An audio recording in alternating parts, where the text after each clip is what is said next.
ಕರ್ನಾಟಕದಲ್ಲಿ ಮಾರಮ್ಮ ದೇವಿಯರಿಗೆ ವಿಶೇಷ ಸ್ಥಾನಮಾನವಿದೆ.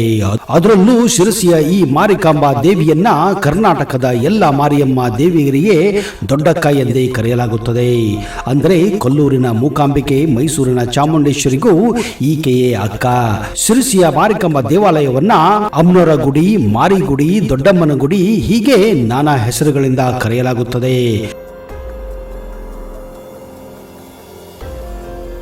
ಈ ತಾಯಿಯನ್ನು ಭೇಟಿಯಾಗಿ ನಮ್ಮೆಲ್ಲ ಕಷ್ಟಗಳನ್ನು ಹೇಳಿಕೊಂಡು ಭಕ್ತಿಯಿಂದ ಆರಾಧಿಸಿದರೆ ಖಂಡಿತವಾಗಿಯೂ ಎಲ್ಲ ಕಷ್ಟಗಳು ದೂರಾಗಿಸಿ ಮನಸ್ಸಿಗೆ ಅದೇನೋ ಶಾಂತಿ, ನೆಮ್ಮದಿಯನ್ನ ಕರುಣಿಸುತ್ತಾಳೆ ಎನ್ನುವ ನಂಬಿಕೆ ಇಲ್ಲಿನ ಭಕ್ತ ಮಂಡಳಿಯಲ್ಲಿದೆ. ಗೋಕರ್ಣದಿಂದ ಪೂರ್ವಕ್ಕೆ 83 ಕಿಲೋಮೀಟರ್ ದೂರದಲ್ಲಿರುವ ಶ್ರೀ ಮಾರಿಕಾಂಬಾ ದೇವಾಲಯವನ್ನ ದೊಡ್ಡಮ್ಮನ ದೇವಸ್ಥಾನ ಎಂದು ಕೂಡ ಕರೆಯಲಾಗುತ್ತದೆ. ಶ್ರೀ ಮಾರಿಕಾಂಬಾ ದೇವಾಲಯವನ್ನು 1688ರಲ್ಲಿ ನಿರ್ಮಿಸಲಾಯಿತು. ಹಿಂದೆ ಹಾನಗಲ್ನಿಂದ ಶಿರಸಿಗೆ ದೇವಿಯ ವಿಗ್ರಹ ಬಂತೆಂದು ಪುರಾಣಗಳು ಸಾರುತ್ತವೆ. ಹಾನಗಲ್ನಲ್ಲಿ ಪ್ರಬಲ ಶಕ್ತಿ ಪೀಠಗಳಿವೆ ಎಂದು ಮಹಾಭಾರತದಲ್ಲಿ ಉಲ್ಲೇಖಿಸಲಾಗಿದೆ. ವನವಾಸದಲ್ಲಿದ್ದ ಧರ್ಮರಾಯ ವಿರಾಟನಗರದ ಕಡೆಗೆ ಹೋಗಿದ್ದ.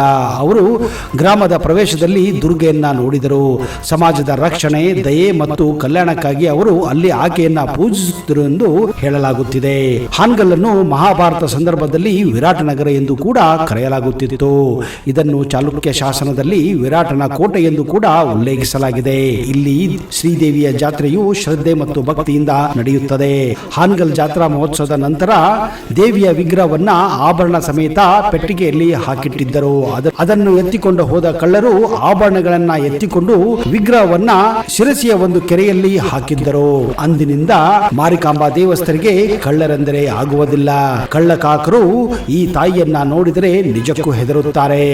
ಶಿರಸಿಯಲ್ಲಿ 2 ವರ್ಷಕ್ಕೊಮ್ಮೆ ಫಾಲ್ಗುಣ ಮಾಸದಲ್ಲಿ ಸತತ 9 ದಿನಗಳವರೆಗೆ ಅದ್ದೂರಿ ಜಾತ್ರೆ ಮಹೋತ್ಸವನ್ನ ಆಚರಿಸಲಾಗುತ್ತದೆ. ಇದು ರಾಜ್ಯದ ಅತ್ಯಂತ ಪ್ರಸಿದ್ಧ ಮತ್ತು ದೊಡ್ಡ ಜಾತ್ರೆ ಎಂದು ನಂಬಲಾಗಿದೆ. ಬರೀ ರಾಜ್ಯದಿಂದ ಅಲ್ಲದೆ ಬೇರೆ ರಾಜ್ಯಗಳಿಂದ, ವಿದೇಶಗಳಿಂದ ಕೂಡ ಜನರು ಹಾಗೂ ಭಕ್ತರು ಅದ್ದೂರಿ ಕಾರ್ಯಕ್ರಮದಲ್ಲಿ ಪಾಲ್ಗೊಳ್ಳಲು ಶಿರಸಿಗೆ ಬರುತ್ತಾರೆ. ಈ ಜಾತ್ರೆಯ ದಿನ ಮೂಲ ವಿಗ್ರಹಕ್ಕೆ ಸರ್ವಾಲಂಕಾರವನ್ನ ಮಾಡಿ ಪಲ್ಲಕ್ಕಿಯಲ್ಲಿ ಮೆರವಣಿಗೆ ಮೂಲಕ ಹತ್ತಿರದ ಬಿಡ್ಕಿ ಮೈದಾನದಲ್ಲಿ ಸ್ಥಾಪಿಸಿ ಅಲ್ಲಿ ವಿಶೇಷ ಪೂಜೆಯನ್ನ ಸಲ್ಲಿಸಲಾಗುತ್ತದೆ. ಈ ಸಂದರ್ಭದಲ್ಲಿ ಇಲ್ಲಿ ಎಲ್ಲ ರೀತಿಯ ಅಂಗಡಿಗಳು, ಆಟಗಳು, ಅಲಂಕಾರಗಳನ್ನು ನೀವು ನೋಡಲು ಸಾಧ್ಯವಾಗುತ್ತದೆ.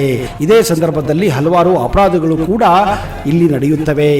ಇದೇ ಸಮಯಕ್ಕಾಗಿ ಕಳ್ಳಕಾಕರು ಕೂಡ ತಮ್ಮ ಕೈಚಳಕದಿಂದ ಬಂದ ಜನರ ದುಡ್ಡನ್ನ ದೋಚುವುದು ಸರ್ವೇ ಸಾಮಾನ್ಯ.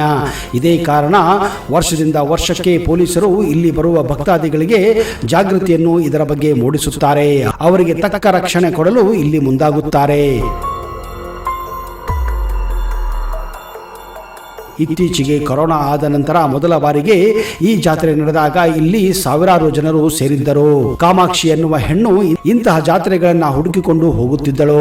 ಕಾರಣ ಶಿರಸಿ ಜಾತ್ರೆಯಲ್ಲಿ ಹಲವಾರು ಮಕ್ಕಳು ತಮ್ಮ ತಂದೆ ತಾಯಿ ಜೊತೆ ಬಂದಿರುತ್ತಾರೆ. ಅವರನ್ನು ಪುಸಲಾಯಿಸಿ ಅವರಿಗೆ ಐಸ್ ಕ್ರೀಮು, ಚಾಕ್ಲೇಟ್ ಕೊಡುತ್ತೇನೆ ಎಂದು ಅವರ ಮೈ ಮೇಲೆ ಇರುವ ಚಿಕ್ಕ ಪುಟ್ಟ ಚಿನ್ನದ ಆಭರಣಗಳನ್ನ ದೋಚುವುದು ಈ ಗ್ಯಾಂಗಿನ ಪ್ರಮುಖ ಕೆಲಸವಾಗಿತ್ತು. ಈ ಜಾತ್ರೆಯನ್ನು ನೋಡಲೆಂದೇ ಯಲ್ಲಾಪುರದಿಂದ ಬಂದಂತಹ ದಂಪತಿಗಳು ತಮ್ಮ 2 ಹೆಣ್ಣು ಮಕ್ಕಳೊಂದಿಗೆ ಈ ಜಾತ್ರೆಗೆ ಬಂದಿದ್ದಾರೆ. ದೇವರ ದರ್ಶನವನ್ನು ಪಡೆದು ಕೆಲವು ಸಾಮಾನುಗಳನ್ನು ಖರೀದಿಸಬೇಕೆಂದು ಆ ಜಾತ್ರೆಯಲ್ಲಿ ಓಡಾಡಿಕೊಂಡಿದ್ದರು. ಇದೇ ಸಂದರ್ಭದಲ್ಲಿ ಕಾಮಾಕ್ಷಿ 9 ವರ್ಷದ ಆ ದಂಪತಿಯರ ಹುಡುಗಿಯ ಹತ್ತಿರ ಹೋಗಿ ಮೆಲ್ಲಗೆ ಅವರನ್ನ ಕರೆದು, ನಿನಗೆ ಚಾಕ್ಲೇಟ್ ಕೊಡುತ್ತೇನೆ ಬಾ ಎಂದು, ಹಾಗೂ ನಿಮ್ಮ ತಾತ ಕರೆಯುತ್ತಿದ್ದಾನೆ ಎಂದು ಮೆಲ್ಲಗೆ ಅವಳನ್ನ ಕರೆದುಕೊಂಡು ಹೋಗಿ ಪಕ್ಕದಲ್ಲಿ ಕೂಡಿಸಿದ್ದಾಳೆ. ಆದರೆ ಆ ದಂಪತಿ ಆ ಜಾತ್ರೆಯಲ್ಲಿ ಅಡುಗೆ ಮನೆಗೆ ಸಂಬಂಧಿಸಿದ ವಸ್ತುಗಳನ್ನು ಖರೀದಿಸುವ ಭರಾಟೆಯಲ್ಲಿದ್ದರು. ಅವರಿಗೆ ಅವಳ ಮಗಳ ಬಗ್ಗೆ ಲಕ್ಷ್ಯ ಇರುವುದಿಲ್ಲ.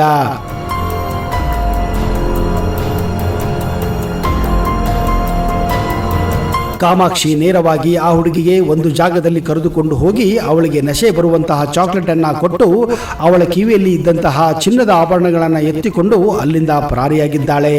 ಇನ್ನೇನು ಇವತ್ತು ಒಳ್ಳೆಯ ಬೇಟೆಯಾಯಿತು ಎಂದು ಆ ಹುಡುಗಿಯಿಂದ ಕದ್ದಂತಹ ಚಿನ್ನವನ್ನ ತನ್ನ ಕಿವಿಯಲ್ಲಿ ಹಾಕಿಕೊಂಡಿದ್ದಾಳೆ. ಇಂತಹದೇ ಇನ್ನೊಂದು ಬೇಟೆಯನ್ನು ಮಾಡಲು ಮುಂದಾಗಿದ್ದಾಳೆ. ಆದರೆ ಅಲ್ಲಿ ಒಂದು ವಿಚಿತ್ರ ನಡೆದು ಹೋಗಿದೆ. ಅದೇನೆಂದ್ರೆ ಅವಳ ವೆನಿಟಿ ಬ್ಯಾಗ್ನಲ್ಲಿ ಇಟ್ಟಿದ್ದಂತಹ ಮೊಬೈಲ್ ಅನ್ನೇ ಇನ್ನೊಬ್ಬ ಕಳ್ಳ ದೋಚಿಕೊಂಡು ಪರಾರಿಯಾಗಿದ್ದಾನೆ. ಸ್ವಲ್ಪ ಸಮಯದ ನಂತರ ಅವಳು ತಾನು ಫೋನ್ ಮಾಡಬೇಕೆಂದು ಬ್ಯಾಗ್ ಅಲ್ಲಿ ಕೈ ಹಾಕಿದಾಗ ಮೊಬೈಲೇ ಇಲ್ಲ. ಅದು 20,000 ರೂಪಾಯಿ ಮೊಬೈಲ್ ಆಗಿತ್ತು. ಅವಳಿಗೆ ಸಹಿಸಲು ಆಗುವುದಿಲ್ಲ. ತನ್ನ ಮೊಬೈಲ್ ಅನ್ನೇ ಕಳ್ಳತನ ಮಾಡಿದ್ದಾನೆ ಅಂದ್ರೆ ಅವನಂತ ಕಳ್ಳ ಇರಬೇಕೆಂದು ಅವಳು ಯೋಚನೆ ಮಾಡುತ್ತಾಳೆ. ನೇರವಾಗಿ ಅವಳು ಪೊಲೀಸ್ ಠಾಣೆಗೆ ಹೋಗುತ್ತಾಳೆ. ನೋಡಿದ್ರ ಒಬ್ಬ ಕಳ್ಳಿ ತನ್ನ ವಸ್ತುಗಳೇ ಕಳ್ಳತನ ಆದಾಗ ಹೇಗೆ ಆಡುತ್ತಾಳೆ ಎಂದು. ಆಗಲೇ ಯಲ್ಲಾಪುರದಿಂದ ಬಂದಂತಹ ದಂಪತಿಗಳು ಪೊಲೀಸ್ ಠಾಣೆಯಲ್ಲಿ ತಮ್ಮ ಮಗಳಿಗಾಗಿ ಹುಡುಕಾಡಲು ಕಂಪ್ಲೇಂಟ್ ಅನ್ನ ಕೊಟ್ಟು ಕಾಯುತ್ತಾ ಇದ್ದರು. ಕಾಮಾಕ್ಷಿ ಕೂಡ ಪೊಲೀಸರಿಗೆ ತನ್ನ ಜೊತೆ ನಡೆದಂತಹ ವಿಷಯವನ್ನ ಹೇಳುತ್ತಾಳೆ. ತನ್ನ ಮೊಬೈಲ್ ಕಳ್ಳತನದ ಬಗ್ಗೆ ವಿವರಿಸುತ್ತಾಳೆ. ಪೊಲೀಸರು ಆಯ್ತು, ಇಲ್ಲೇ ಕುಳಿತುಕೊಳ್ಳಿ, ಸಿಕ್ಕರೆ ನಿಮಗೆ ಈಗಲೇ ತಲುಪಿಸುತ್ತೇವೆ ಎಂದು ಭರವಸೆ ಕೊಡುತ್ತಾರೆ. ಕಾಮಾಕ್ಷಿ ತನ್ನ ಮೊಬೈಲ್ ಸಿಗಬಹುದೆಂದು ಅಲ್ಲಿಯೇ ಪೊಲೀಸ್ ಠಾಣೆಯಲ್ಲಿ ವೇಟ್ ಮಾಡುತ್ತಾಳೆ. ಅಷ್ಟೊತ್ತಿಗೆ ಪೊಲೀಸರು ಯಲ್ಲಾಪುರದ ದಂಪತಿಗಳು ಕಳೆದುಕೊಂಡಂತಹ ಹಾಗೂ ಅಳುತ್ತಿರುವ ಒಬ್ಬ ಹುಡುಗಿಯನ್ನ ಕರೆದುಕೊಂಡು ಬರುತ್ತಾರೆ. ಕೊನೆಗೆ ಆ ಪೋಷಕರಿಗೆ ಅವರ ಮಗಳು ಸಿಗುತ್ತಾಳೆ. ಆ ಹುಡುಗಿಯನ್ನು ನೋಡಿದ ತಕ್ಷಣ ಕಾಮಾಕ್ಷಿ ಅಲ್ಲಿಂದ ಹೋಗುವ ಪ್ರಯತ್ನವನ್ನು ಮಾಡುತ್ತಾಳೆ. ಆಗ ಆ ಹುಡುಗಿ ಕಾಮಾಕ್ಷಿಯನ್ನು ಕೊಂಡು ನಡೆದ ವಿಷಯವನ್ನೆಲ್ಲ ತನ್ನ ಪೋಷಕರಿಗೆ ಹಾಗೂ ಪೊಲೀಸರಿಗೂ ಸವಿಸ್ತಾರವಾಗಿ ಹೇಳುತ್ತಾರೆ. ಅಲ್ಲಿಂದ ತಪ್ಪಿಸಿಕೊಂಡು ಹೋಗಲು ಪ್ರಯತ್ನ ಮಾಡುತ್ತಿದ್ದ ಕಾಮಾಕ್ಷಿಯನ್ನು ಹಿಡಿದು ಪೊಲೀಸರು ಈಗ ಕಂಬಿಯನ್ನು ಹೆಣಸುವಂತೆ ಮಾಡಿದ್ದಾರೆ.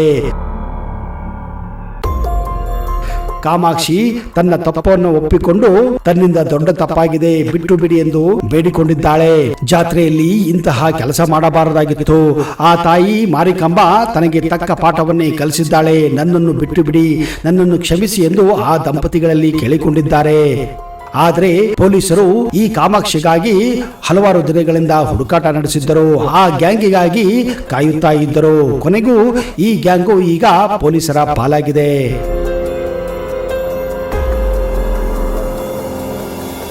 ನೋಡಿದ್ರ ಸ್ನೇಹಿತರೆ, ಆ ಶಿರಸಿಯ ಮಾರಿಕಾಂಬ ಮಾಡಿದಂತಹ ಆ ಪವಾಡ, ಆ ಚಮತ್ಕಾರ ಹೇಗಿತ್ತೆಂದು. ನಿಜಕ್ಕೂ ಶಿರಸಿಯ ಮಾರಿಕಾಂಬ ಅತ್ಯಂತ ಶಕ್ತಿಶಾಲಿ ದೇವತೆ ಎಂದು ಕರ್ನಾಟಕದಲ್ಲಿ ನಂಬಲಾಗಿದೆ.